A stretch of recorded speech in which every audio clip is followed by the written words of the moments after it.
پھر انہوں نے دعا کی میرے رب مجھے ظالم قوم سے بچا لے۔ یہ مصر سے نکلتے وقت فرعون سے اور اس قوم سے نجات کی دعا مانگ رہے ہیں، اللہ تعالیٰ سے خاص دعا مانگی ہے کہ مجھے کسی نہ کسی طرح یہاں سے نکال دے، ان لوگوں سے بچا لے۔ اور کچھ سال بعد کیا ہونے والا ہے؟ اللہ تعالیٰ کہیں گے اسی ظالم قوم کے پاس واپس جاؤ جس قوم کے بارے میں دعا مانگی تھی۔ اس بات کی طرف اشارہ ہے کہ کبھی ہم دعا کرتے ہیں کسی چیز سے بچنے کی، لیکن پھر اللہ تعالیٰ کچھ ٹائم ہمیں دیتا ہے، ہمیں بچا لیتا ہے اس چیز سے،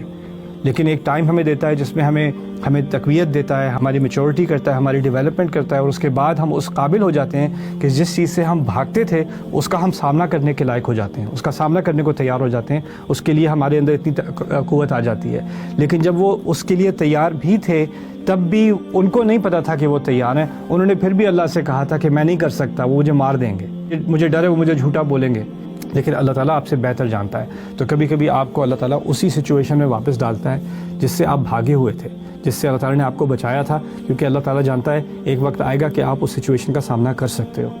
اور اس کو کنفرنٹ کر سکتے ہو۔ اللہ تعالیٰ ہمیں اس کنفرنٹیشن کو کرنے کی ہمت دے، اور اللہ تعالیٰ ہمیں ہماری سپورٹ کرے ان مشکل معاملات میں ہماری اپنی زندگیوں میں۔